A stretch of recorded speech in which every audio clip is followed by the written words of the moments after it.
Greetings, Dr. Mark Winton here, and I'd like to spend a few minutes talking about sex, crimes, and the internet. And a lot of this will be based on our book, When Teachers, Clergy, and Caretakers Sexually Abuse Children and Adolescents, authored by Dr. Mark Winton and Dr. Barbara Mera, and published in 2013 by Carolina Academic Press.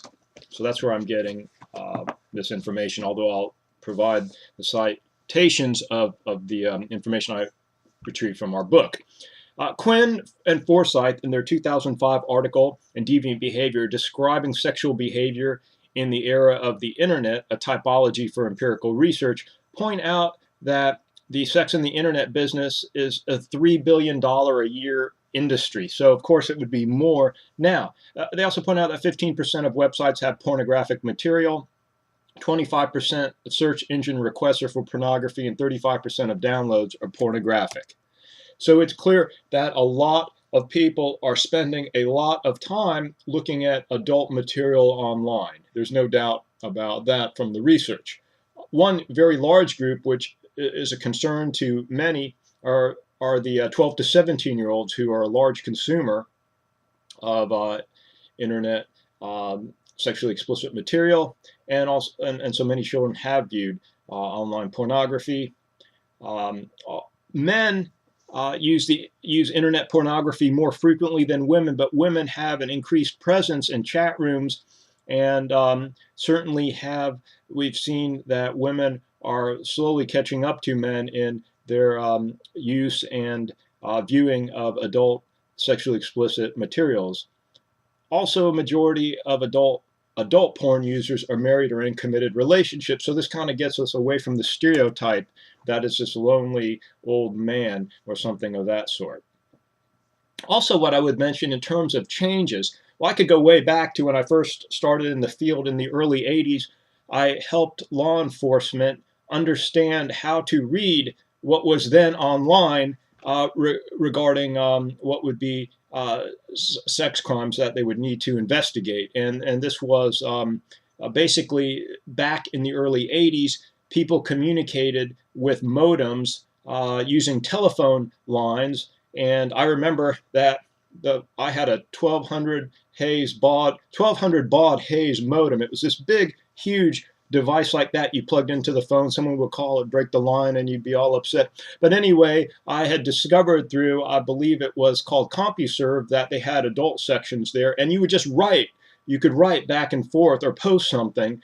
There was no emailing. It wasn't any graphics really. It was basically a monochrome monitor, and you had like green light that you would see the letters. And I had discovered that there was adult sites, but this site also had some advertisements for illegal behaviors. And so I was able to help law enforcement understand how to code or decode some of the words, and to make sense of it, and how to use a modem. And again, that's a very long time ago. Things have changed dramatically. Back when I went to graduate school in counseling, we never talked about the problems of internet, or I never heard of anything called internet addiction. And that is primarily because the internet did not exist. And so that's something certainly to think about that's of interest. And so what we've seen, though, changing wise, is that this internet has opened up a huge network, or networks, I should say, for people that have particular sexual inclinations to connect up or to exchange information. And what might be found many, many years ago in some a magazine or newspaper now is readily available with the click of the mouse. For example, the Adam and Eve website from their store in North Carolina, which is probably one of the largest distributors of adult videos, DVDs, and also toys for adult sex toys and clothing, has categories of adult movies. And what's fascinating about this is there's just specialization. For example, some of the categories of the adult movies are amateur, co-eds, male solo, parodies, MILFs, animation, couples, fetish, orgy. And what's interesting is you think about it, you can actually, or what we're going to probably see in the future is that those will be combined. So you might see a parody animated orgy or something like that. I mean, you can put all these together in a variety of ways. And so the question, of course, becomes, has this changed how people sexually interact or relate? Has this changed some of the norms in our society? And I'm not going to pass a value judgment one way or another, but certainly it looks like there's a lot more information out there. And of course, we really have to wonder what kind of effects this has on younger generations. And also how this is used for criminal activity and how it relates to mental disorders as well. Now, if you really want to know what's going on as far as the internet and sex, this is an amazing book. It's called A Billion Wicked Thoughts by Ojiogas and Sai Gadam, and it's published by Dutton. Billion Wicked Thoughts, and they basically do statistical analysis, data mining, theorizing, and tell us basically what people are looking for. Here it says what the world's largest experiment reveals about human desire. This, if you're in the field, whether you're in the mental health or criminal justice side of things, I think this book is extremely helpful and relevant to give you a good idea. And methodologically, it's fascinating as well. Just an amazing book. And also, you start seeing the specialization of areas where you may not find a book like this 5, 10, 15 years ago. Now, this actually is not the Oxford Handbook of Political Ideologies. UCF actually has book covers free. When they get books, they give the book covers away. They put them in boxes, and I get those to cover my books because I live in a very, very conservative city, one of the most conservative cities in the world, or in the United States, possibly. And so if I go, for example, to a coffee shop, and have a cup of coffee and maybe, something to eat, a protein bar or something, this is really a fascinating study by Dr. Frank. Catherine Frank, Plays Well in Groups, A Journey Through the World of Group Sex. And so, fascinating book. Again, I use these book covers. So first of all, if you're reading political ideologies, usually people leave you alone. And, also don't want to be labeled in any particular way. And also try to discourage anyone from having discussion about the topic. So that's kind of where we're getting at with the technology is becoming more normative and pattern, as Quinn and Forsyth point out. And kind of that whole history, if you think back, some of you are probably too young, some of you are too young to remember the VCRs, the Polaroid cameras, maybe even the camcorder.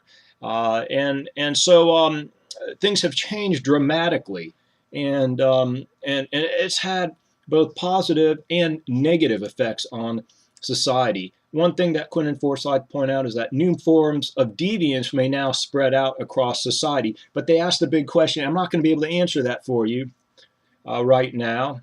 And does the internet whet the appetite of the curious or serve as a safety valve? So that's important. Or could it be both, depending on particular situations?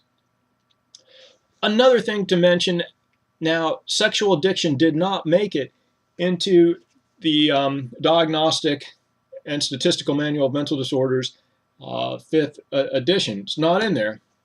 Again, this is just the pocket copy. Remember, I mentioned before that the full DSM is a huge, very detailed book that's very important for clinicians to have. This is just the pocket book.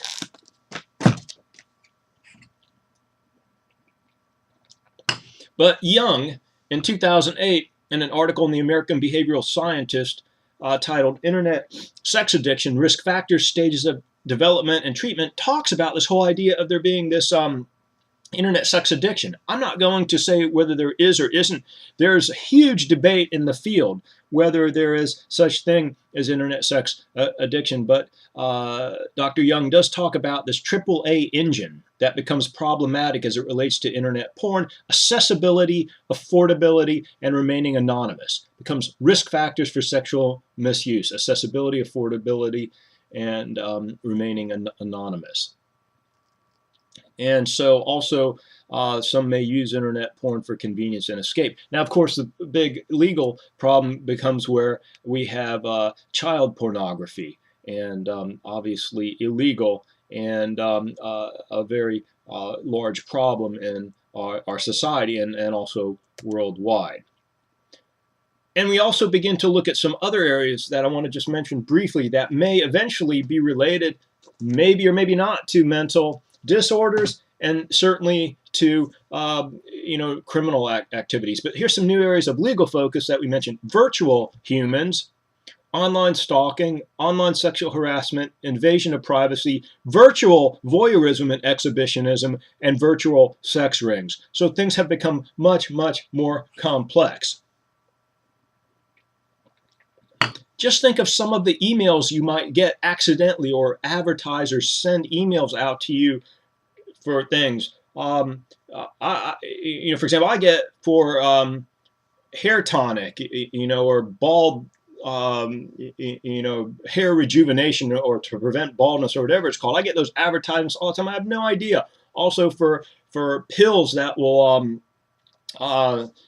keep me awake longer, or make me stronger, or more energetic, or something like that. Things, of course, I would never ever consider using. And also some other advertisements, sometimes related to sexuality as well, and that's quite common. And a lot of people probably get them.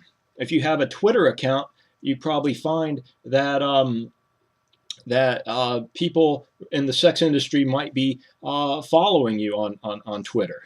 And they may not even be people. They may be bots, which is a 25% chance probably, or even greater when it becomes sexual followers, that they're actually bots, not real people, but computer-generated personalities, if you will. So very, very different scenarios today. And I hope we can begin to put the theory and research together to understand it, so we know where to focus our attention and spend our scarce funds to try to solve problems and prevent mental disorders related to sex and the internet, and certainly crimes related to sex and the internet. And this wraps up this video.